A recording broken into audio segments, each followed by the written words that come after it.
الحمد لله وكفى وسلام على عباده الذين اصطفى أما بعد أعوذ بالله من الشيطان الرجيم بسم الله الرحمن الرحيم والعصر إن الإنسان لفي خسر إلا الذين آمنوا وعملوا الصالحات وتواصوا بالحق وتواصوا بالصبر. وقال النبي صلى الله عليه وسلم ما الفقر أخشى عليكم ولكن أخشى عليكم أن تبسط الدنيا كما بسطت على من كان قبلكم فتنافسوها كما تنافسوا أو كما قال عليه الصلاة والسلام. بھائی دوستوں بزرگوں، ہمارے یہاں مشورہ میں جو ہو جاتا ہے وہی بات کے لیے ہو جاتا ہے. قطعاً اس کو یہ نہیں دیکھا جاتا ہے کہ یہ اچھی بات کرنے والا ہے یا کیسے. تو میرے لیے یہ ہو گیا تو میں آ گیا، مجھے بات کرنا نہیں آتا ہے. بات کرنے والے کو ہماری محترم مولانا محبوب عالم صاحب استاد حدیث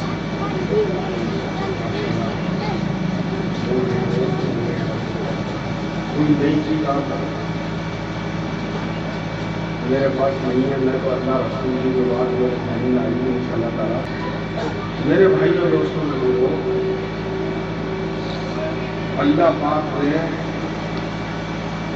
آپ کو ہمیں ایک انسان بنایا، یہ اس کا ایک عظیم احسان ہے. ہم جب انسان نہیں تھے تو ہمارا کوئی وجود تھا ہی نہیں. اس کو اللہ پاک خود فرماتے ہیں هل أتى على الإنسان حين من الدهر لم يكن شيئا مذكورا. کیا انسانوں پر ایک زمانہ ایسا ہی تھا کہ دنیا میں ان کا وجود نہیں تھا، نام و نشان نہیں تھا.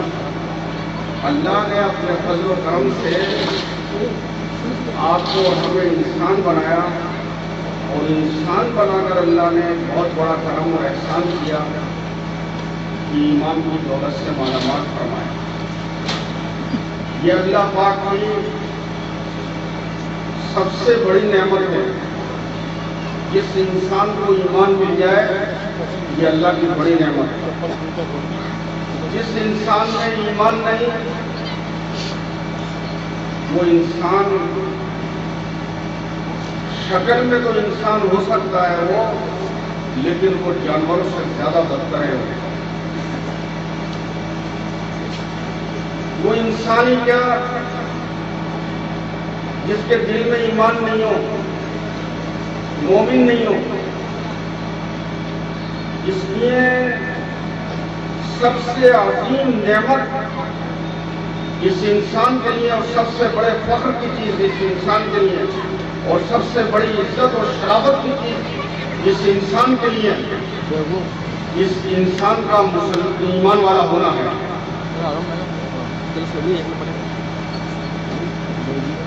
اگر فرق کرنے کے لیے اللہ نے کوئی چیز بنائی ہے تو یہ اس کا ایمان والا ہونا ہے. یہ سب سے بڑی نعمت ہے.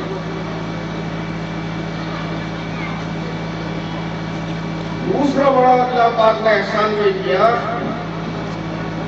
یہ محمد الرسول اللہ صلی اللہ علیہ وسلم کی امت میں پیدا فرمایا. یہ عظیم اللہ کا احسان ہے. اللہ پاک نے قیامت تک آنے والے انسانوں کو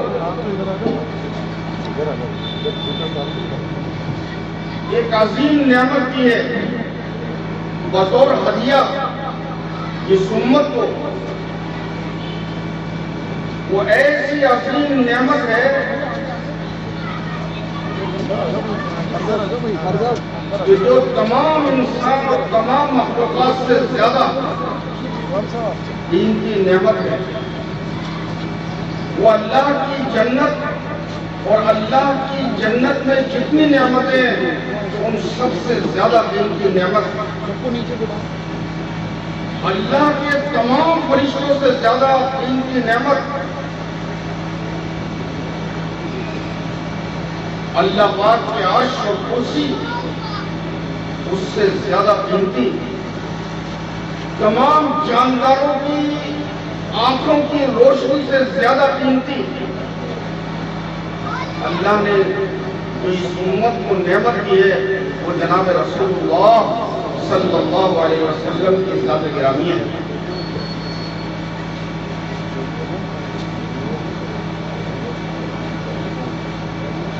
آپ سے بڑی نعمت اللہ نے نہیں بنائی،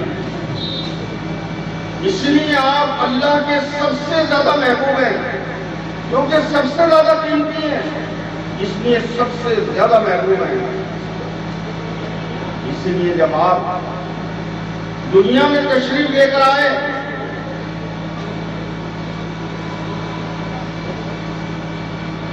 دائی حلیمہ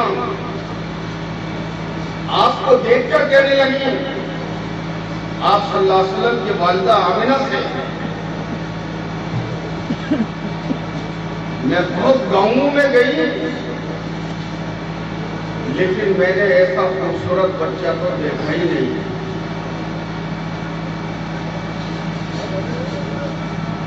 ماں کہنے لگی آمنہ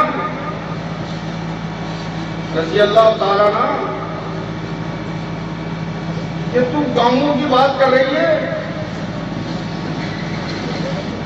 میں نے شہروں میں بھی ایسا بچہ نہیں دیکھا، ایسا حسین، ایسا خوبصورت۔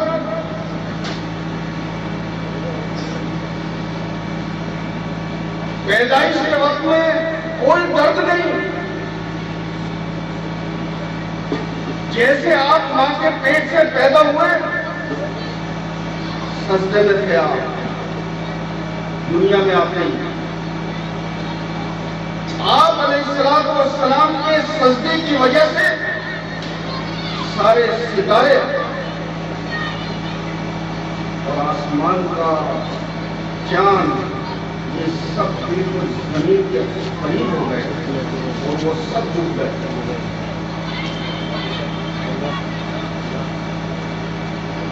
کہنے لگی میں نے ایسا خوبصورت بچہ شہروں میں بھی نہیں دیکھا۔ اتنی دیر میں عبد المطلب آ گئے، دادا کہنے لگے دونوں سے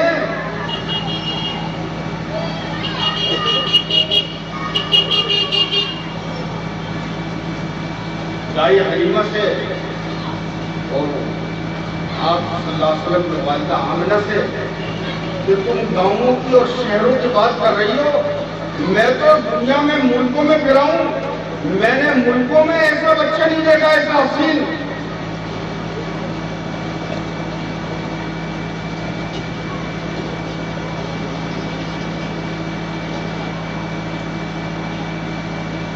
اگر جبرائیل علیہ السلام آتے وہ بھی یہ کہتے گاؤں اور شہروں میں نہیں، ملکوں میں نہیں،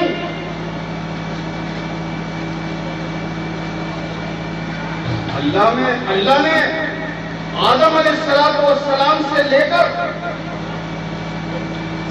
آج تک ایسی حسین مخلوق، ایسا حسین پیدا ہی نہیں کیا، میں نے دیکھا ہی نہیں۔ اور اللہ یہ کہتے ہیں کہ نہ گاؤں میں، نہ شہروں میں، نہ ملکوں میں، نہ آدم علیہ السلام سے لے کر اور اب تک ہی نہیں، بلکہ میں نے نہ اس سے پہلے اور نہ اس کے بعد ایسا حسین پیدا ہی نہیں کیا۔ سب سے زیادہ حسین و جمیل شخصیت جناب رسول اللہ صلی اللہ علیہ وسلم کی، اسی لیے آتا ہے اول ما خلق اللہ نوری، اللہ پاک نے سب سے پہلے محمد رسول اللہ صلی اللہ علیہ وسلم کے نور کو پیدا کیا۔ اس نور سے آپ نے جنت بنائی، جنت کی نعمتیں بنائی۔ اس نور سے اللہ نے تمام جانداروں کی آنکھوں کو روشنی اسی نور کا پردہ ہے. آپ کے نور سے ہی آپ کے نور سے ہی اللہ پاک نے سورج کو روشنی دی، اور آپ ہی کے نور سے اللہ پاک نے تاروں کو اور اللہ پاک نے چاند کو جو روشنی دی ہے وہ سب آپ کے نور سے ہی دی ہے.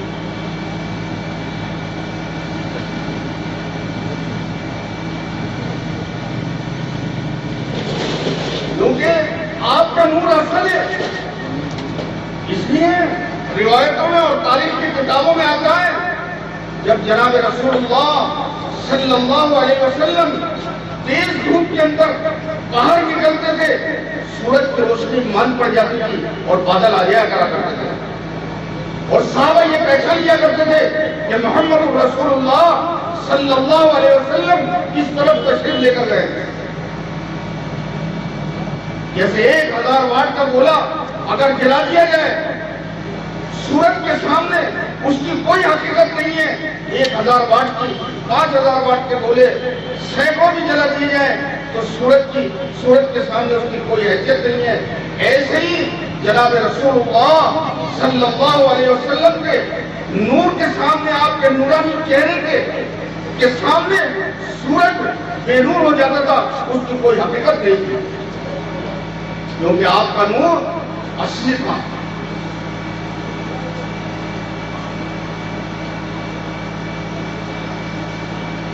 رات کے اندھیرے میں آپ نکلتے اور صحابہ کو آپ کی تلاش ہوتی اور یہ معلوم کرنا ہوتا کہ محمد صلی اللہ علیہ وسلم کدھر تشریف لے گئے، تو جدھر روشنی ہوتی چاند سے زیادہ تیز ادھر ہی صحابہ جاتے اور محمد رسول اللہ صلی اللہ علیہ وسلم کو پا لیتے. عائشہ رضی اللہ تعالیٰ عنہ فرماتی ہیں میں اندھیری رات میں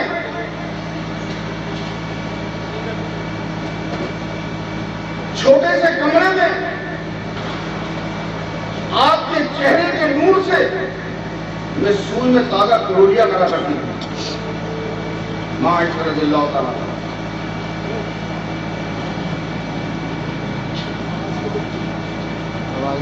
اسی لیے میرے بھائیوں دوستوں بزرگوں، حضرت جبرائیل علیہ السلام آدم علیہ السلام کے پاس جو تشریف لائے تقریباً 20 مرتبہ، حضرت ادریس علیہ السلام کے پاس 4 مرتبہ، حضرت ابراہیم علیہ السلام کے پاس غالباً 40 مرتبہ، حضرت موسیٰ علیہ السلام کے پاس 400 مرتبہ، حضرت عیسیٰ علیہ السلام کے پاس جبرائیل علیہ السلام آئے 13 مرتبہ، اور محمد رسول اللہ صلی اللہ علیہ وسلم کی خدمت بابرکت میں آپ کی نورانی مجلس میں 24,000 مرتبہ تشریف لائے. اللہ پاک نے اپنی عظیم ترین نعمت، اپنا عظیم ترین نور اس امت کو ہدیہ کیا ہے. ایسے بڑے نبی اللہ نے دیے ہیں. یوں آتا ہے کل قیامت کے میدان میں جب نفس نفسی کا عالم ہوگا اور جنتی جنت میں اور جہنمی جہنم میں جا رہے ہوں گے، آپ صلی اللہ علیہ وسلم کی زبان پر یا رب امتی امتی ہوگا. آپ بے چین اور بے قرار ہوں گے اس امت کے لیے. آدم علیہ السلام عرش کے آگے کھڑے ہوئے ہوں گے، سبز کپڑے پہنے ہوئے، ایک دم لمبا قد ہے آپ کا، حضرت آدم علیہ السلام کا. آپ اپنے قدموں کی طرف سے نیچے کو دیکھ رہے ہوں گے. کیا دیکھتے ہیں؟ فرشتے ایک آدمی کو، اس امت محمد صلی اللہ علیہ وسلم میں سے ایک آدمی کو جہنم کی طرف کھینچ کر لے کر جا رہا ہے. آدم علیہ السلام دیکھے میرے آخری نبی کا امتی اور فرشتے جہنم کی طرف لے کر جا رہے ہیں، آواز دیں گے محمد صلی اللہ علیہ وسلم کو، آپ صلی اللہ علیہ وسلم کہیں گے لبیک حاضر ہوں۔ آدم علیہ السلام کہیں گے آپ اپنے امتی کو دیکھیں جو فرشتے ان کو لے کر جہنم کی طرف جا رہے ہیں، آپ صلی اللہ علیہ وسلم جلدی سے فرشتوں کے پاس میں جائیں گے، بے تابی اور بے چینی سے ایک دم جا کر فرشتوں سے کہیں گے کہ تم ان کو کہاں لے کر جا رہے ہو؟ تو کہا جہنم میں، کہ نہیں ذرا روکو، میں اللہ سے بات کر لوں ذرا، اللہ نے میرے سے وعدہ کیا ہے کہ قیامت میں ہم آپ کو رسوا نہیں کریں گے، ہم آپ کو اتنا دیں گے کہ آپ کہنے لگ جائیں گے کہ بس بس بس اتنا دیں گے۔ اللہ نے وعدہ کیا ہے اپنے نبی سے کہ ہم قیامت میں آپ کو خوش کریں گے۔ سارے نبی، سارے اولیاء اللہ، سارے بزرگان دین، ساری انسانیت اللہ کو راضی کرنے کے لیے کہ میرا اللہ میرے سے راضی ہو جائے اور اللہ محمد رسول اللہ صلی اللہ علیہ وسلم کو راضی کرے گا، ایسے بڑے نبی بھی ہیں یہ اللہ سے کہیں گے اللہ یہ کیا محمد صلی اللہ علیہ وسلم،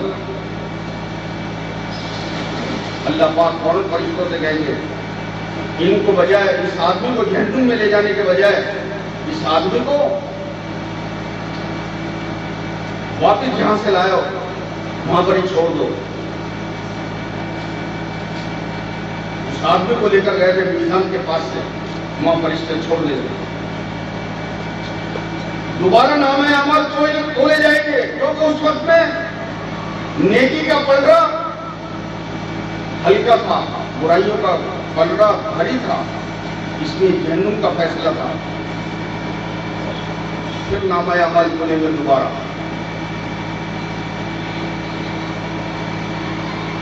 آپ صلی اللہ علیہ وسلم جیسے ہی اعمال نامے تولے جائیں گے دوبارہ سے، آپ اپنی جیب مبارک سے ایک سفید پرچہ نکالیں گے اور بسم اللہ پڑھ کر اس پرچے کو اس ترازو کے اندر رکھ دیں گے نیک اعمال والے میں۔ وہ نیک اعمال والا پرچہ، وہ نیک اعمال والا پلڑا وہ بھاری ہو جائے گا اسے ایک چھوٹے سے کاغذ سے۔ جنت کا فیصلہ ہو گیا، جنت میں جب فرشتے لے کر جائیں گے یہ کہے گا یہ آدمی یہ اس مصیبت کے وقت میں یومئذ لا ينفع مال ولا بنون، جس دن نہ کوئی مال فائدہ دے گی نہ کوئی اولاد فائدہ دے گی، یوم یفر المرء من اخیہ وامہ وصاحبتہ واخیہ، جس دن بیٹا اپنے باپ سے اور باپ اپنے بیٹے سے، ماں اپنی اولاد سے، اولاد اپنی ماں سے، ہر ایک دوسرے سے بھاگ رہا ہوگا۔ یومئذ لا تنفع الشفاعہ، اس دن کسی کی کوئی سفارش فائدہ نہیں ہوگی، نہیں دے گی۔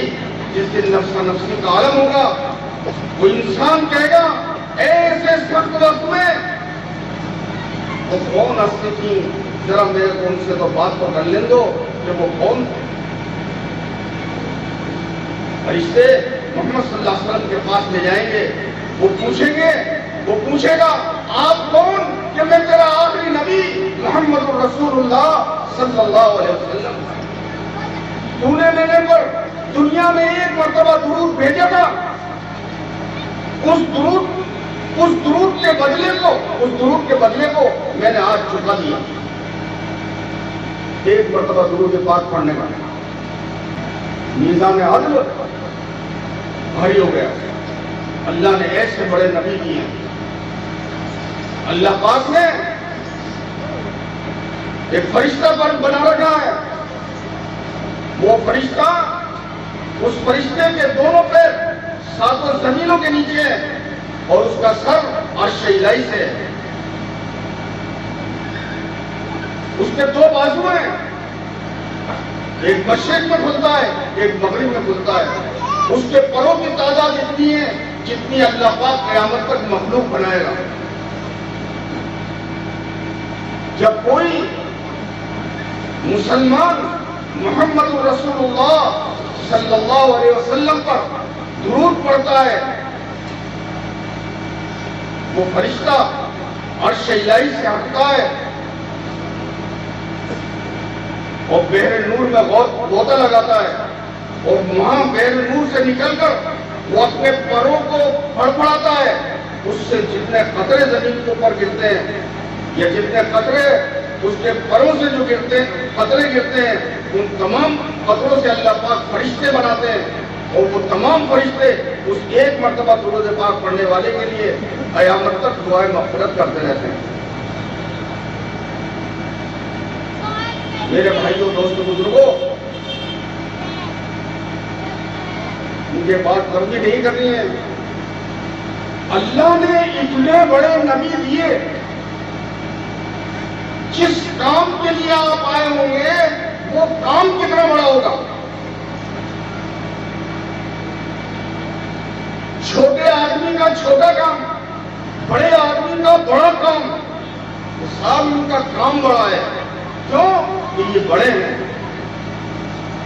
اللہ کے سب سے زیادہ محبوب، سب سے زیادہ چاہتے، سارے نبیوں کے امام، تمام مخلوقات کے سردار، قیامت تک آنے والے سارے نبیوں کے ساری مخلوق کے نبی، یہاں تک کہ اللہ نے آپ کو نبیوں کا نبی بنایا.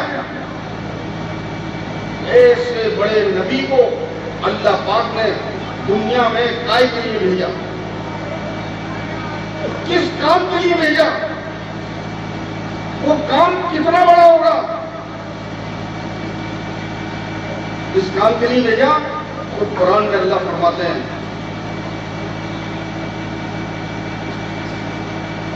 قُلْ يَا أَيُّهَا النَّاسُ إِنِّي رَسُولُ اللَّهِ إِلَيْكُمْ جَمِيعًا. دوسری جگہ فرمایا، یا ایھا المدثر قم. میرے بھائیوں، دوستوں، بزرگوں، سب سے پہلی وحی علم کی نازل ہوئی. سب سے پہلی وحی کہ دنیا میں اب جو دور چلے گا وہ علم کا چلے گا. دوسری جو وحی آئی کہ دنیا سے جہالت ختم ہو کر علم آوے، دنیا سے بے دینی ختم ہو کر دین آوے، پوری دنیا میں عدل اور انصاف قائم ہو، پوری دنیا میں غربہ پروری آوے، پوری دنیا سے شرک کفر ختم ہو کر پوری دنیا میں وحدانیت قائم ہو. اس کے لیے اللہ پاک نے دوسری جو وحی بھیجی وہ تبلیغ کے لیے. آپ مکہ مکرمہ میں جا رہے تھے بازار میں، جبرائیل علیہ السلام اپنی اصلی شکل سے سامنے آ گئے. آپ نے دیکھا جبرائیل علیہ السلام کو کہ ان کا سر 7 آسمان سے اوپر اور ان کے پیر 7 زمین کے نیچے. جس طرف سے وہ آئے جبرائیل علیہ السلام اس طرف کا سارا افق بند، سامنے کا بالکل بند. آپ صلی اللہ علیہ وسلم نے جبرائیل علیہ السلام کو اپنی اصلی حالت پر دیکھا. آپ تھوڑا گھبرا گئے، واپس گھر پر تشریف لائے. حضرت خدیجہ الکبریٰ رضی اللہ تعالیٰ عنہ سے فرمایا، زملونی زملونی، مجھے چادر اڑا دو. کب کبھی تھی آپ کا، آپ چادر اوڑھ کر سکون حاصل کرنا ہی چاہتے تھے. اتنے میں جبرائیل علیہ السلام وہاں آ گئے اور آ کر کہا، یا ایھا المدثر قم فانذر وربک فکبر. اے نبی جی صلی اللہ علیہ وسلم آپ کھڑے ہو جائیے اور اپنے رب کی بڑائی بیان کیجیے اور لوگوں کو ڈرائیے اللہ کی طاقت سے، اس کی قوت سے، اور آپ ایک ایک کے گھر پر اور ایک ایک کے گھر پر جا کر اللہ کی بڑائی بیان کریں کہ وہ اللہ اتنا بڑا ہے اور اتنا طاقتور ہے کہ پوری دنیا کے انسان مل کر اور پوری دنیا کی مادی طاقتیں مل کر اگر اللہ ہوا چلا دے تو اس کی ہوا کو کوئی نہیں روک سکتا. پوری دنیا کے انسان مل کر اور پوری دنیا کی مادی طاقتیں مل کر اگر اللہ بارش برسا دے تیز تو وہ سارے مل کر اس کی بارش کو نہیں روک سکتے، اس کے پانی کو نہیں روک سکتے. وہ اللہ بڑی طاقت والا اور بڑی قدرت والا ہے. اللہ نے محمد صلی اللہ علیہ وسلم کو فرمایا آپ ایک ایک کے گھر پر جائیں، ایک ایک کے گھر پر جائیں اور میری طاقت سے ڈرائیں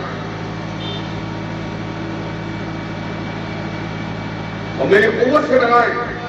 جب اس انسان کے دل میں اللہ کا خوف پیدا ہو جائے گا اور اللہ کے خوف کے ساتھ جب یہ انسان زندگی گزارے گا تو پھر یہ صحیح چلے گا.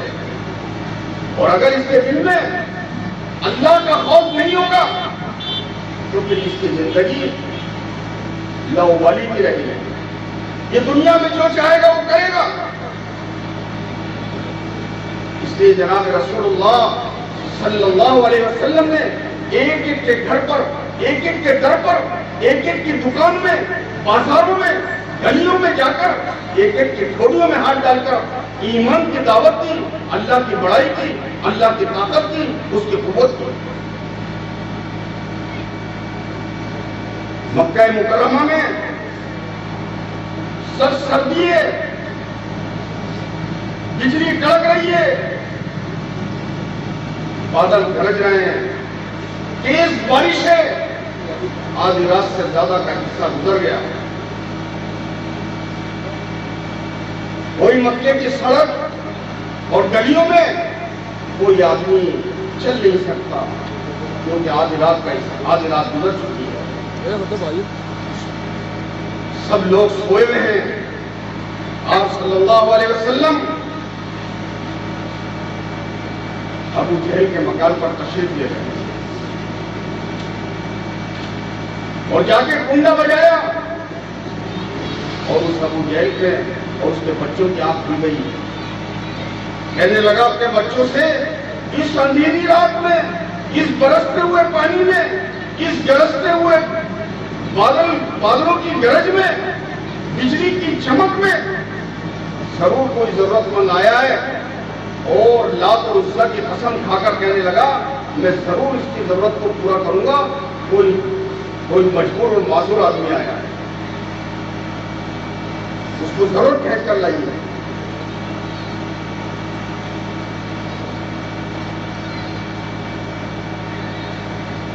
اس نے دروازہ جو کھولا تو محمد رسول اللہ صلی اللہ علیہ وسلم کھڑے ہوئے. لماذا جئت یا محمد صلی اللہ علیہ وسلم؟ اس اندھیری رات میں کیا مجبوری کھینچ کر لائی آپ کو؟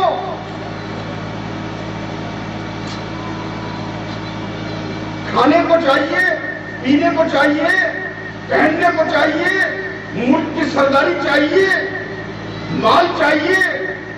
نہیں، میں اس لیے آیا ہوں لنخرجک العباد من عبادت العباد الى عباد اللہ تعالی ومن ضیق الدنیا الى وسعتها. میں تیرے پاس اس لیے آیا ہوں کہ تو اللہ کی طاقت کو تسلیم کر لے، اللہ کے ایک ہونے کو تو تسلیم کر لے. میں تجھے انسانوں کی غلامی سے نکال کر ایک اللہ کی غلامی کی طرف لگانے کے لیے میں تجھے آیا ہوں. میں تجھے دنیا کی تنگائی سے نکال کر اور دنیا کی وسعت کی طرف تجھے لگانے کے لیے آیا ہوں. اور اس ظالم نے دروازہ بند کر دیا.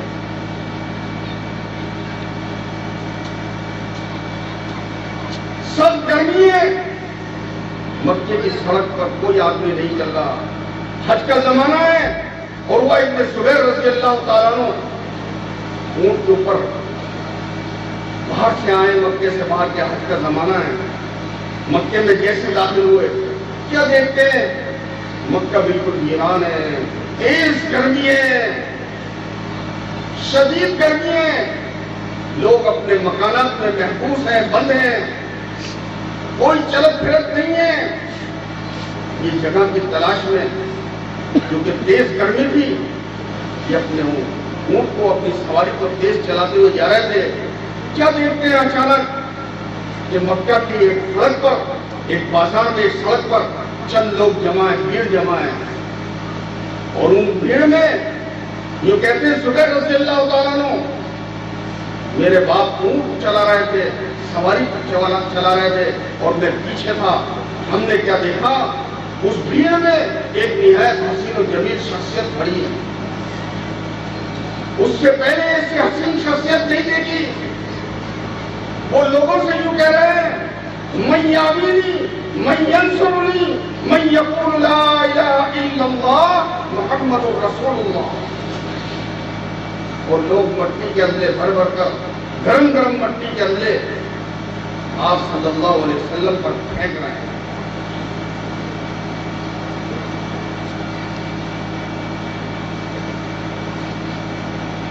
یہاں تک کہ ایک بدبخت آیا, بھیڑ کو چیرتا ہوا, اور اس نے چہرے انور کی طرف تھوک دیا.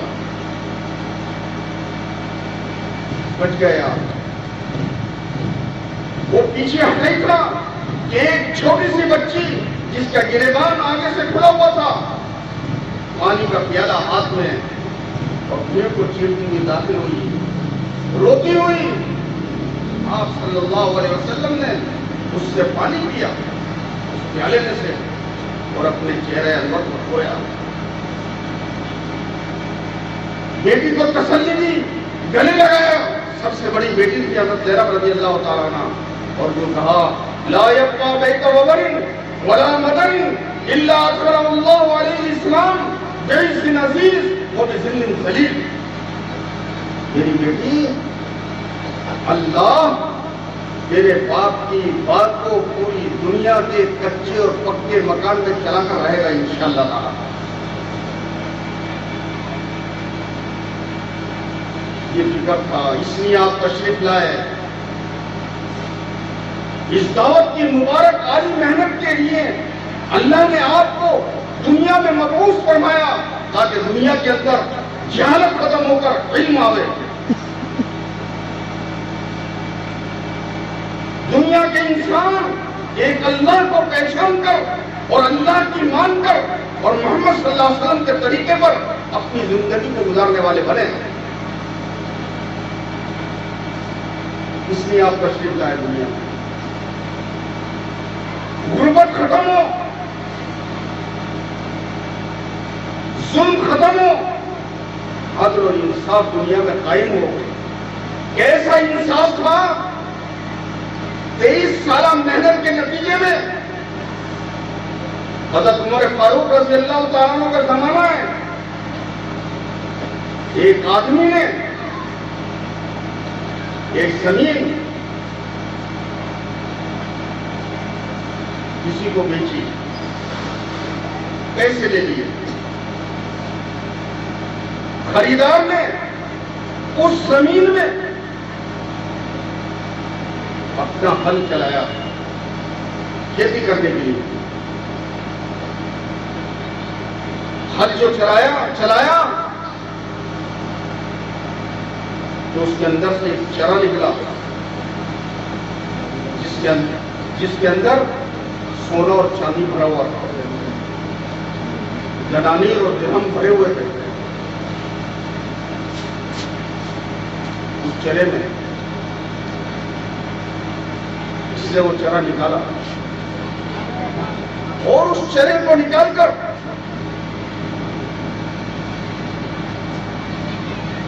جس سے خریدا تھا زمین اس کے پاس لے گیا اور جا کر یوں کہا, بھائی میں نے زمین خریدی ہے. اس زمین کے اندر یہ دفینہ یہ گڑا ہوا ملا ہے، یہ گھڑا ملا ہے، یہ تمہاری امانت ہے واپس۔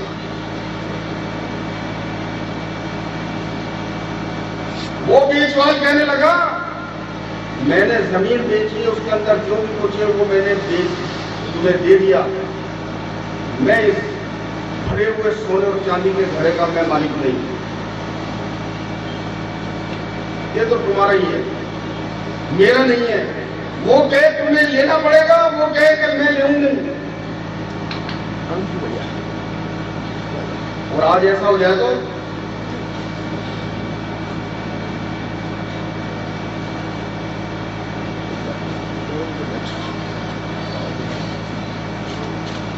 خریدار دینے پر اصرار اس کا،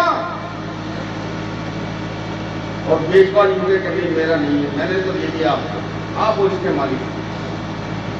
بات بڑھ گئی دونوں کی، مقدمہ گیا شرعی عدالت میں، کعب رضی اللہ تعالیٰ عنہ جج کے جج دونوں کو سمجھانے کی کوشش کری، کیونکہ نہیں میں نے زمین لی ہے، اس کے اندر کا مال میرا نہیں ہے۔ وہ بیچنے والا ہی کہ میں نے زمین دے دی، اس کے اندر میں جو بھی کچھ ہے وہ سب اس کا۔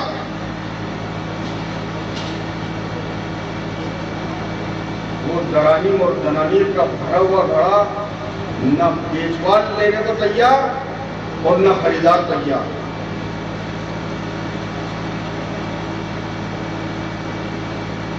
کیا کریں؟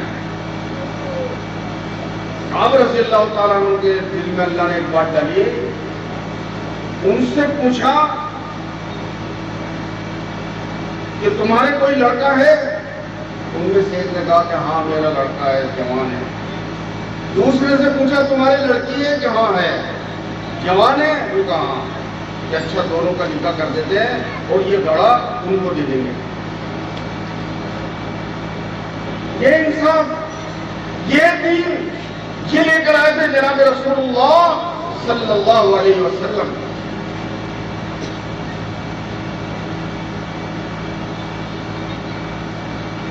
یہ مسلم معاشرہ،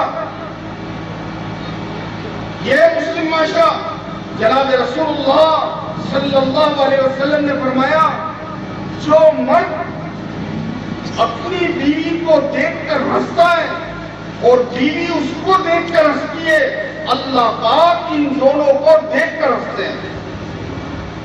یہ دن کیونکہ تم میں سب سے بڑی اخلاق والا وہ ہے جو اپنی بیوی سے بہتر طریقے سے پیش آؤ۔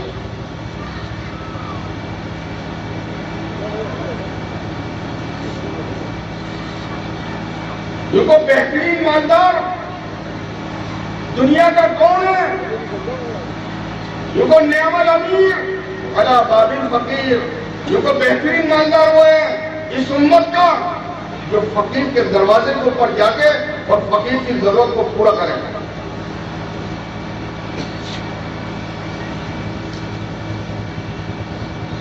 دوسری طرف فقیر سے کہا، اسلام نے محمد صلی اللہ علیہ وسلم نے بیس الفقیر علی باب الامیر، سب سے برا فقیر وہ ہے جو کسی امیر کے دروازے کے اوپر کھڑا ہوگا۔ ہماری ضرورتیں پوری کرنے والا کون ہے؟ بولو اللہ۔ ہم اس سے کہیں گے کیا کہا؟ اگر فقیر آ گیا تیرے دروازے پر، اما السائل فلا تنہر واما بنعمت ربک فحدث، اگر غریب مسکین تیرے دروازے کے اوپر آ گیا اس کو جھڑکے مت، اور اللہ کی نعمت کو یاد کر، جو تو دے رہا ہے وہ اللہ کی نعمت میں سے دے گا، اس لیے فقیر کو خالی مت بھیج۔ یہ اسلام ہے، یہ دین ہے۔ ایک طرف ماں باپ سے کہا اولاد کے تیرے اوپر 4 آنکھیں، بہترین تربیت کرنا، کھلانا پلانا، کس کے ساتھ رہتا ہے، کس کے پاس رہتا ہے، کس کی صحبت میں، اس کا دھیان رکھنا ماں باپ کی ذمہ داری ہے۔ دوسرے اس کو تعلیم دلانا، یہ اسلامی معاشرہ ہے، بچے کو تعلیم دلاؤ۔ کیونکہ مسلم معاشرے کی نشانی کن عالمن او متعلمن، یا تو مسلمان سیکھنے والا ہوتا ہے یا مسلمان سکھانے والا ہوتا ہے، یہ دو ہی چیزیں ہیں۔ مسلمان جائز نہیں ہوتا، اس لیے اپنے بچوں کو تعلیم دو۔ جو اپنے چھوٹے بچے کو، مسلمان جو اپنے چھوٹے بچے کو سب سے پہلے اللہ کا نام لینا سکھلا دے گا، اللہ اس کے ماں باپوں کی مغفرت کر دیتے ہیں۔ کرو نیت کرو، اپنی اولاد کو سب سے پہلے کیا سکھائیں گے؟ اللہ ماں باپ کی مغفرت کر دے گا۔ یہ مسلم معاشرہ ہے، یہ دین ہے جس کو لے کر محمد صلی اللہ علیہ وسلم آئے ہیں۔ تربیت، تعلیم، حلال کمائی پر اولاد کو لگانا۔ چوتھے، نباہ جوڑ کی جگہ اس کی شادی کر دینا۔ کیا رکھتے اولاد کو غریب بنا کر، فقیر بنا کر مت مرو، حضور نے منع کیا ہے۔ اولاد کو وراثت سے محروم مت کرو۔ دوسری طرف بیٹے سے کہا، اولاد سے کہا، اللہ اور اس کے رسول صلی اللہ علیہ وسلم کے بعد اس روئے زمین پر سب سے بڑا حق ماں کا ہے اور پھر باپ کا ہے۔ ماں تیری جنت ہے، باپ جنت کا دروازہ ہے۔ یوں آتا ہے، اللہ جیسے اپنے بڑیوں کی دعا کو قبول کرتا ہے، ایسے ہی ماں کی دعا کو اس کی اولاد کے حق میں قبول کرتا ہے۔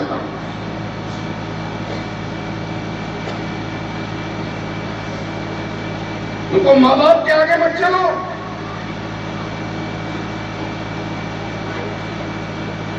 ماں باپ کی آواز سے اپنی آواز کو بلند مت کرو۔ یہ سکھا کر گئے ہیں محمد صلی اللہ علیہ وسلم۔ اب ماں باپ بلائیں، جی حاضر ہوں کہہ کر حاضر ہو اور اپنے بازوؤں کو جھکا دو۔ ماں باپ کے آگے سینہ تان کے مت کھڑے ہو۔ جناب رسول اللہ صلی اللہ علیہ وسلم فرماتے ہیں، کاش کہ میری ماں زندہ ہوتی اور میں نفل نماز میں مشغول ہوتا۔ مفہوم ہے یہ، اور میری ماں مجھے آواز دیتی، یا محمد صلی اللہ علیہ وسلم، میری ماں مجھے آواز دیتی اور میں وہ نفل نماز توڑ کر اور میری ماں کی آواز کے اوپر یوں کہتا، لبیک میری ماں، میں حاضر ہوں۔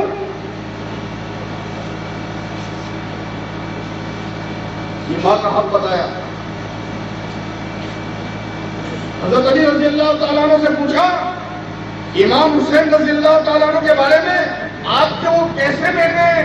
یہ کہا میرا بڑا فرما بردار بیٹا ہے، میرے سے پہلے زمین پر نہیں بیٹھتے، پہلے میں بیٹھتا ہوں زمین پر، میرے سے پہلے نہیں چلتے، میں پہلے چلتا ہوں، میرے پیچھے چلتے ہیں۔ امام حسین رضی اللہ تعالیٰ عنہ، کیونکہ روٹی کا نوالا پہلے میں توڑتا ہوں پھر وہ توڑتے ہیں، سالن میں سے پہلے میں نوالا لیتا ہوں پھر میرا بیٹا لیتا ہے۔